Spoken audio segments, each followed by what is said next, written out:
जो को मैं कहता हूं कि आप उनको 5 किलो राशन की ज़रूरत नहीं है। उनको शिक्षा को या तो आप सस्ती करें या तो आप शिक्षा मुफ्त करें। जो है वो अपने बच्चों को शिक्षित न कर पाए ताकि हमारा बच्चा अनपढ़ और कम पढ़ा लिखा रहे, इनके झंडे डंडे उठाए।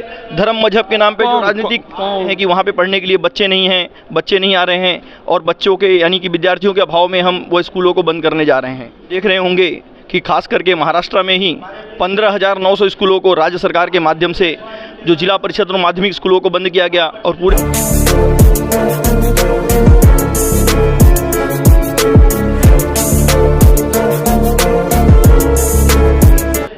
नमस्कार, मैं गिरिजा प्रसाद और आप देखना शुरू कर चुके हैं बदलते भारत। बदलते भारत में मैं आए दिन कहीं से न कहीं एक नई तस्वीर लाने की कोशिश करता हूं, जिसमें आज मैं गुजरात से मुंबई की ओर आ गया हूं। जो मुंबई में जो है कि कुर्ला स्टेशन के पास में हूँ, ठीक एकदम स्टेशन के पास में सटा हूँ और यहाँ पे राजेश भाई जायसवाल जी मौजूद हैं।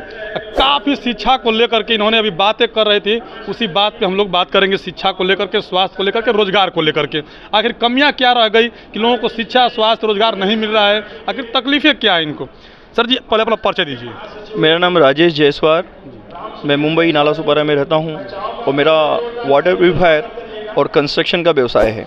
सर आपने बड़ी मुद्दे की बात कहा, लोगों के बीच में शिक्षा, रोजगार, स्वास्थ्य, आपको कहाँ लग रहा है? लोग एक तरफ से हमारे देश के प्रधानमंत्री कहते हैं कि हम शिक्षा दे रहे हैं, रोजगार भी दे रहे हैं, एकदम अपरंपार रोजगार दे रहे हैं, फिर आपको कहाँ से शिक्षा और रोजगार कमी आ रही है? जी अगर लोगों को आज देखिए, भारत यानी विश्व के बहुत सारे ऐसे यूरोपियन देश हैं जहाँ पे दो चीज़ें सस्ती हैं, एक शिक्षा और दूसरा जो है मेडिकल सुविधा यानी स्वास्थ्य सुविधा, और हमारे यहाँ दोनों चीज़ें महंगी हैं। आज दिन ब दिन आप देख रहे होंगे कि जो शिक्षा को व्यापारीकरण जो बड़े पैमाने पे किया जा रहा है, जिसके कारण मुझे तो ये समझ में आता है कि वर्तमान की जो सरकार है वो चाह रही है कि जो मध्यम वर्गीय व्यक्ति है या मध्यम वर्गीय जो समाज है वो शिक्षित ना हो पाए। क्यों ऐसा? भारत के लोग तो सब चाहते हैं कि सभी शिक्षित हो, हमारा देश का नाम रोशन हो, तो वो क्यों नहीं चाहेंगे कि शिक्षित हो? सर वह इसलिए क्योंकि शिक्षा हर सामान्य नागरिक का अधिकार है, लेकिन आज आप देख रहे होंगे कि खास करके महाराष्ट्र में ही 15,900 स्कूलों को राज्य सरकार के माध्यम से जो जिला परिषद और माध्यमिक स्कूलों को बंद किया गया और पूरे भारतवर्ष में से लगभग 1 लाख स्कूलों का इनका बंद करने का जो टारगेट है, और ये कहते हैं कि वहाँ पे पढ़ने के लिए बच्चे नहीं हैं, बच्चे नहीं आ रहे हैं और बच्चों के यानी कि विद्यार्थियों के अभाव में हम वो स्कूलों को बंद करने जा रहे हैं। 15,000 केवल महाराष्ट्र में बंद कर दिया गया। 15,900 सोचिएगा, केवल महाराष्ट्र में 15,000 स्कूलें बंद कर दी गई हैं, जिसके चलते बच्चे रोड पे घूमते नज़र आपको देखने को मिलेगा। और सरकार कहती है कि बच्चे स्कूल में नहीं आते, इसके वजह से जो है कि सरकारी स्कूलें बंद कर दी गई है। लेकिन यहाँ पे कुछ माजरा अलग ही दिख रहा है। हाँ बोलिए। तो साथियों, मेरा निवेदन है कि लोग जो है शिक्षा को लेकर के जागरूक हों और शिक्षा का जो बड़े पैमाने पे व्यापारीकरण किया जा रहा है, शिक्षा को दिन ब दिन महंगा किया जा रहा है, कि इनकी नीतियां हैं कि ताकि जो आम आदमी है वो अपने बच्चों को शिक्षित न कर पाए ताकि हमारा बच्चा अनपढ़ और कम पढ़ा लिखा रहे, इनके झंडे डंडे उठाए।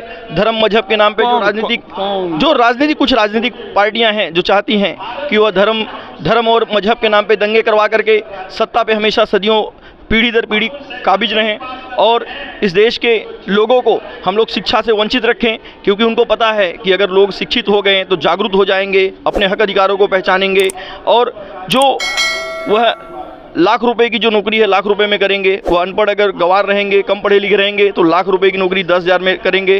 तो इसलिए जो है कुछ लोगों के द्वारा इस तरह का जो राजनीतिकरण किया जा रहा है, शिक्षा का राजनीतिकरण किया जा रहा है, व्यापारीकरण किया जा रहा है, तो इसमें कहीं न कहीं रोकथाम होनी चाहिए। और मुख्य रूप से जो आम आदमी की जो समस्या है, बिजली, पानी, रोड, लाइट, शिक्षा, स्वास्थ्य, तो कहीं न कहीं इन मुद्दों पर मैं चाहता हूं कि सरकार जो है इस मुद्दों पर ध्यान केंद्रित करे। अच्छा, झंडा बैनर की आपने बात कहा, तो झंडा बैनर कौन थमवाता है?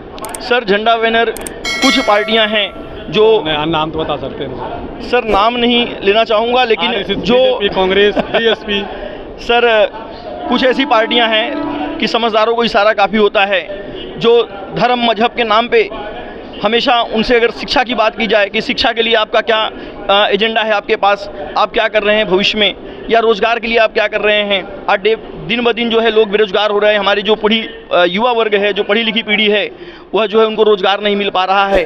वो कहीं न कहीं जो है 8-10 हज़ार की नौकरियां कर रहे हैं वेल एजुकेटेड होने के बावजूद भी। तो उसके लिए आप क्या कर रहे हैं? तो उनके पास कोई सर ऐसा ब्लूप्रिंट नहीं है, कोई प्लान नहीं है, कोई एजेंडा नहीं उनके पास। वो हमेशा धर्म की बात कर रहे हैं, हमको उलझा करके रखना चाह रहे हैं। सर आप क्या चाहते हैं आखिर? आपका मुद्दा क्या है? आप क्या चाहते हैं आखिर?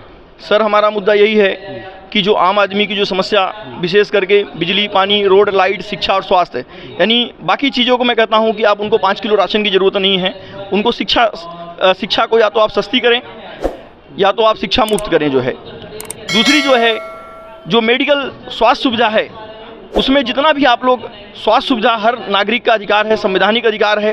तो स्वास्थ्य सुविधाओं में उनको जो है हर व्यक्ति को स्वास्थ्य सुविधा मिलनी चाहिए, सिर्फ बातों में नहीं, लिखित रूप से, वास्तविक रूप से धरातल स्तर पर उसको परिपूर्ण करने की ज़रूरत है साथियों। सर जी, आपका नाम क्या है? सर जी, मेरा नाम जुखई राम जयसवार है और मैं बरबधू कार्यक्रम में आया हूँ। अच्छा, यहाँ पे आए हुए? हाँ जी। तो माहौल ऐसा कैसा लग रहा है यहाँ पे? ये हमारा जो माहौल बनाया हुआ है बरबधू का, तो हमारे बिरादर में, हमारे जात में जगह जगह पे, मुंबई में कोने कोने पे लोग बसे हुए हैं।